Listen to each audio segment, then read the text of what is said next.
안녕하십니까. 고고TV 여명입니다. 8월 25일 자정인데요. 26일 새벽에 방송할 내용입니다. 드디어 그 말도 많고 탈도 많았던 국힘의 학예회입니다. 학예회. 그거 발표 아닙니다. 비전 발표가 열렸죠. 거기에 앞서 25일 오늘 하루 종일 윤희숙이가 전국의 중심에 있었죠. 모든 언론은 윤희숙의 사태, 그죠? 도덕성과 청년성 또는 정치적인 결백성에 대해서 설왕설래하고 있는데요. 윤희숙은 사태를 강행할 것이나 사태가 안 될 것입니다. 그리고 윤희숙으로 인해서 우리는 하나의 성과를 얻은 게 있습니다. 윤희숙이가 야권의 통합을 가져왔다는 겁니다. 그 지리밀멸하고 윤석열 팀 대 이준석 팀이 대격돌에 들어가는 이 상황에서 윤희숙이가 야권의 또는 국민의 온 시선을 윤희숙의 사태를 바라보게 하며 국힘도 저런 진짜 정치 신인이 있었구나. 그리고 보수층들은 윤희숙에 대해서 통합이 되었습니다. 타의적이든 자의적이든 그게 윤희숙의 성과고, 윤희숙은 틀림없이 크게 올 것이니 염려하지 않으셔도 된다 하는 것이고요. 이 토론 비전 발표를 제가 다 봤는데요. 특히 윤석열 편은 2번이나 봤어요. 그 전에 홍준표하고 유승민이가 김재원이를 당장 물러나라, 지도부에서 물러나라, 윤석열에 꼭두각시다 하고, 홍준표 같은 경우는 김재원을 당 징계위에 해부를 했죠. 이 김재원은 물러나야 됩니다. 그리고 배현진도 물러나야 됩니다. 이준석 체제를 가장 강력하게 흔드는 한 명은 간신, 김재원은 윤석열 옆에 붙어서 당 지도부를 흔드는 간신, 그리고 내시와 같은 간신, 그 다음에 배현진은 무식한 무식한 어리버리. 그냥 나이살 컴플렉스, 또 능력 컴플렉스, 학력 컴플렉스, 정치력 컴플렉스에서 이준석이가 뭐라 그러면 무조건 반대만 하고 나도 반사, 나도 경고하는 배현진도 물러나야 한다. 오늘 그 비전 토론회가 열린 과정이 너무나 말이 많았죠. 한 보름 동안. 그죠? 토론에 참석하니 안 하니 경준이가 문제니, 경준이는 윤석열, 최재형이 너희가 입당하기 전에 우리끼리 후보를 띄우고 국민한테 알리기 위해서 했으니 너희는 나중에 들어왔으니 당연히 참여해야 되느니 마느니, 그죠? 그리고 토론을 무서워하느니 안 하느니, 윤석열 나는 토론에 자신 있다. 윤석열도 그런 말을 하고, 내가 토론을 못할 것 같으면 대선 출마에 왜 했겠느냐. 그죠? 장정원이나 신지호 같은 애들은 뒤에서 공작을 치면서 말이죠. 염려하지 마라. 토론할 것이다. 확실하게 짓밟아 주겠다. 다른 주자들 이런 식으로 말을 했죠. 토론이 보고 싶어요. 저는 솔직히. 여러분들은 그 윤석열을 지지하는 사람들은, 무대뽀를 지지하는 사람들은 윤석열을 그냥 추대해가지고 그냥 대통령 후보로 만들고 대통령으로 추대하려고 그러는데, 그거는 개꿈이에요. 개꿈. 대한민국이 윤석열 지지하는 사람만 있는 게 아니고 고고TV 같이 합리적인 지지를 하고 비판적인 지지를 하고 있어. 그런 사람의 능력을 보여달라. 그리고 비전을 보여달라. 과연 우리가 리더로서 윤석열을 뽑고 지지할 만한 사람인가를 보여달라는 거죠. 그죠? 고고TV는 당분간 이준석을 지키기 위해서 또는 보수 혁신과 계획을 위해서 윤석열을 대치시킵니다. 오늘 보면은 이게 진짜 안 하기만 못했어. 그거는 윤석열 말이 맞다. 그리고 윤석열도 이 학예회를 안 하려고 그랬었을 것이고, 홍준표나 유승민도 안 하려고 그랬었는데 당의 단합을 위해서 참석은 했고, 그죠? 그리고 윤석열을 끌어들이기 위해서 했는데, 토론회로 12명이라도 분과별로 그 12명이 6명씩 나누던가 4명씩 나눠가지고 토론을 했어야죠. 그렇지 않습니까? 그리고 선관위가 지금 구성이 됐죠. 벌써 오늘이 25일 자정이니까 23일 날 구성이 됐잖아요. 정홍원이는 뭐 하고 있어? 빨리빨리 해가지고 1차 컷 하기 전에 9월 15일 날 1차 컷 하는데 이준석의 그 반짝반짝 아이디어를 갖다가 접수해가지고 토론회를 진행하라고요. 응? 정홍원 씨. 어영부영 하다가 토론회 한 번 안 하고 이래저래 컷 하겠는가 이 말이죠. 12명을 갖다 분과별로 붙이란 말이에요. 정치적인 경력은 12명이 윤석열을 제한 11명이 훨씬 더 많죠. 근데 윤석열은 강성 보수와 TK에서 또는 60대 70대에서 많은 지지를 받으므로 그 외에 20, 30, 40, 50과 또는 합리적인 보수와 중도층의 윤석열의 능력을 보고 1차 컷을 들어가야 되지 않겠어요? 물론 윤석열이는 1차 컷은 무조건 통과하죠. 2차 컷까지. 이거 진짜 홍준표가 말한 대로 초등학생 학예회다. 학예회다. 아주 근엄하게 올라와서 전부 다 얼굴 한번 비치고 7분 동안 나레이션을 하는 걸 보니 우리는 홍준표라든가 또는 유승민인 3명만 이야기하겠습니다. 3강 체제로 가니까 홍준표라든가 유승민에 대해서는 그동안 그들이 많은 정책을 냈고 대중 앞에 많이 났었기 때문에 그걸 안 들어봐도 뻔한 거고 윤석열을 제가 2번 돌려봤다 그랬죠. 윤석열이 어떤 말을 하고 어떤 비전을 갖고 있냐를 대부분들이 관심이 있었을 거예요. 근데 이 학예회, 이 비전도 없어. 비전도 비전 발표라는 이거는 오늘 윤희숙이한테 싹 묻혀버렸어요. 안 하니만 못한 거예요.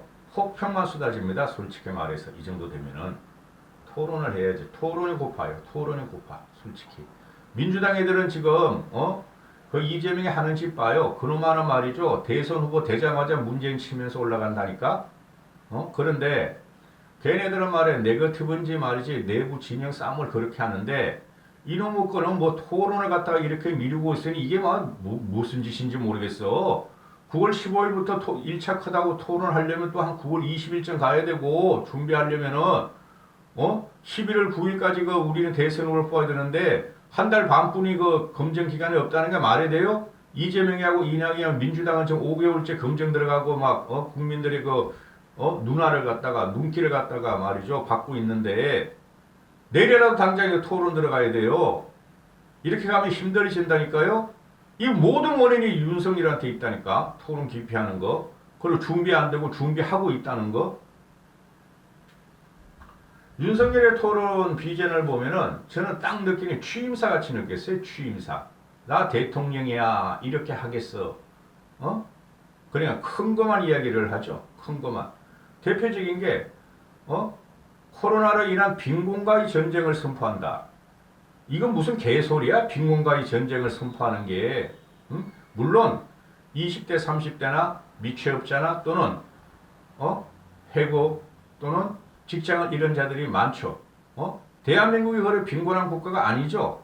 이거 좀 어느 쌍팔년도에 말이야 빈곤과의 전쟁을 선포하는 게. 가난은 나라님도 구제 못해요. 가난은 어떻게 이렇게 척박한 말을 할 수가 있어요?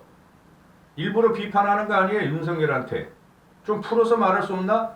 그러니까 윤석열이 말하는 것은 그냥 자극적이고 우파 유튜브 같이 그런 말을 지금 하고 있다고. 이런 말을 안 하려고 해도 자꾸 나옵니다. 제 입에서. 빈곤과의 전쟁이 무슨 빈곤과의 전쟁? 세금 많이 뜯어가고 그죠?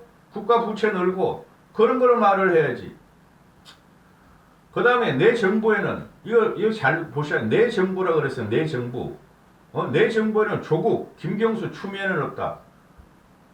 아니 이거 무슨 일반인들이 보면은 고고티브하게 합리적인 이성이 보면은 아니 내 정부라니 대통령이 된다면 이렇게 말을 해야죠.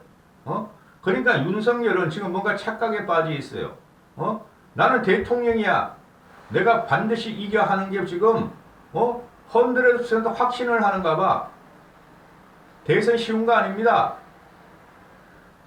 그 60, 70, 80들의 그 자유우파 유튜버들이 분노 투표 하는데 분노 투표라는 것은 국민이 원해서 하는 거지 또 새 리더가 분노를 이끌어낼 줄 알아야 되는데 그게 지금 없다는 거예요. 윤석열이한테는. 2030, 40이 홍준표, 유승민 쪽으로 지금 많이 빠지고 있다니까요. 물론 대선 후보로 윤석열이가 국민에 의해서 간택이 된다면 밀수분이 없는 상황이 오지만은 굉장히 위험해. 이런 발언은 내 정부라니, 빈곤과의 전쟁이라니. 이게 말이죠. 자극적이고 공포적이고 공포 마케팅이에요. 이게. 그래서 폭발적으로 이야기한 것은 좋다. 그러나 구체적인 게 하나도 없어요. 부동산 정책에 있어서는 세금 줄이고 많이 공급하고, 그죠? 뭐 그런 것뿐이 없죠. 어떻게 하느냐의 문제죠. 어떻게. 그걸 홍준표하고 유승민은 말을 하더라. 이때까지 계속 했어요. 그런데 이게 또 문제가 뭐냐면은 비전 발표에서 왜 이런 말을 하는지 모르겠어요.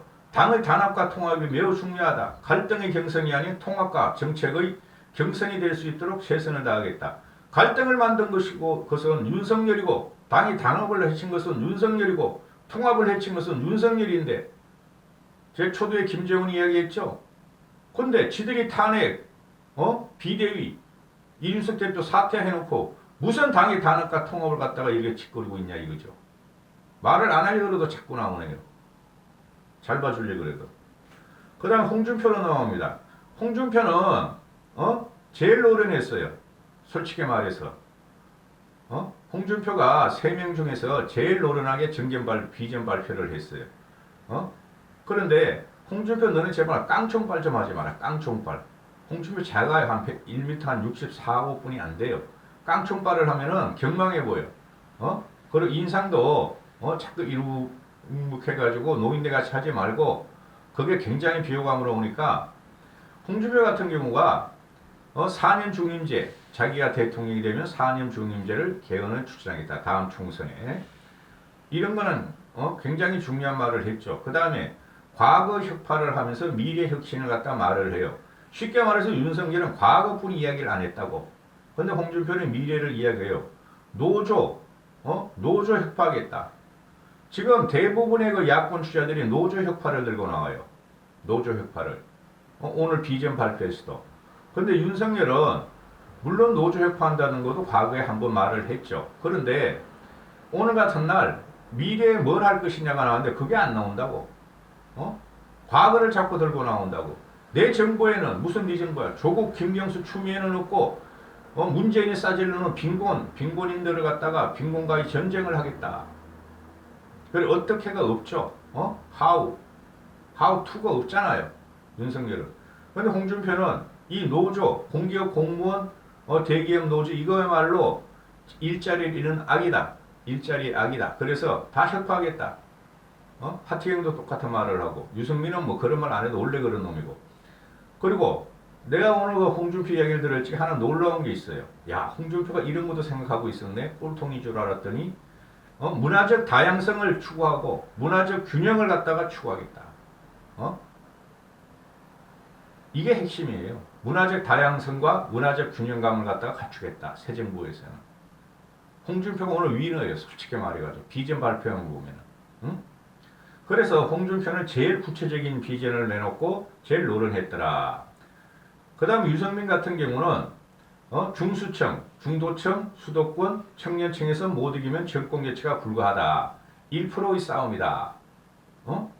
지금 보수층에서 자기를 좀 피토를 넣는데 보수층만 뭉쳐가지고는 안 된다. 그래서 중도층에서 가장 확실한 지지를 받을 수 있는 자신을 지지해달라. 그 다음에 자기는 경제학자 출신이라서 국가 경제에 대해서 어떻게 하느냐를 가져가 수많은 고민을 하고 해법을 찾고 있다. 또 갖고 있다.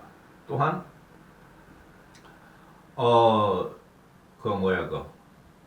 대통령이 되면은 자기 과거 경험, 외교, 국방, 경제 이런 해박한 지식으로 국정을 잘 이끌겠다 하는데 기존에 다 나왔던 말이죠. 새로운 말이 나온 건 홍준표 하나뿐이 없어.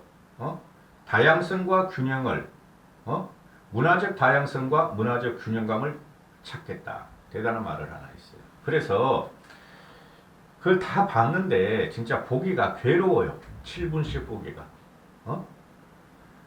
윤석열 건 7분 2분 받고 최재형 아니 유승민 거 홍준표도 7분씩 받으니까 한 30분을 보는데 괴롭더라고요. 이런 걸 왜 하느냐 말이죠. 솔직히 말해서 토론으로 들어갔으면 됐지. 근데 문제가 뭐예요? 이 비전 발표하니까 혹평 기사가 나오잖아요. 그냥 허공에 대고 외치고 똑같이 정권 교체만 외쳤지 특별한 아이디어도 없고 도대체가 깊이 있는 것 없더라. 토론이 고프다. 보고TV는.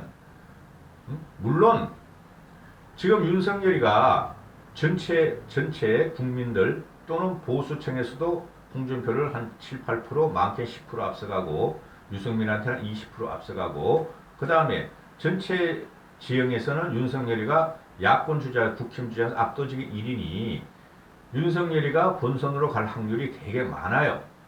그래서 토론만 가지고는 윤석열을 꺾을 수가 없어요.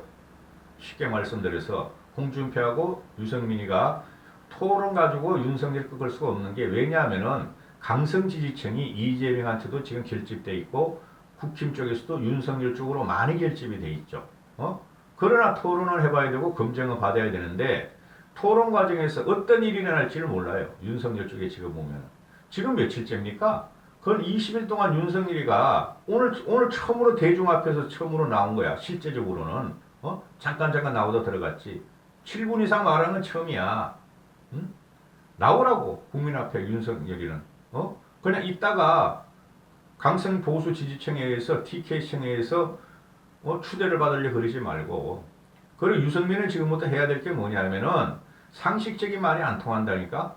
지금 양 진영이 확실하게 겹치고 뭉치고 있잖아요. 저쪽은 이재명 쪽, 이쪽은 홍준표 쪽이니까 유승민은 최소한 홍준표만큼은 해야 된다고. 폭발적이고 파괴력을 해야지. 유승민의 실체는 다 알고 있어요. 사람들이 합리적이다, 지적이다, 학자적이다, 그죠? 이성적이다. 근데 그것만 가지고는 선거를 못 치러요. 유승민이 이런 식으로 이야기하면은 지지율이 안 올라가요. 뭐 서울에서 나중에 경선 들어가면은 서울과 중도층이 자기를 밀을 수가 있다 그러는데 그것도 착각일지 몰라요. 그런 예상을 할 수 있지만 유승민은 강하게 감정과 감성선을 건드리면서 경선에 지금 진입해야 돼요. 이놈의 토론이 근데 언제 되는 거야? 언제? 윤석열은 지금 선관위를 또 흔들려 그럴 것이고 경선 누라고 역선택 누라고 또 정홍월이란 노인네는 말이야 어영부영 이 사람 이 사람 이야기 듣다가 또 세월 보낼 거고 1차 컷이 9월 15일인데 현재로부터 20일 후 또 1차 컷 한 다음에 또 뭐 한 일주일이나 열흘 후만 한 달 후에 토론에 들어가. 토론이 고프다. 국민들은 알고 싶다. 그것이 알고 싶다. 능력이 알고 싶다. 이까지 하겠습니다.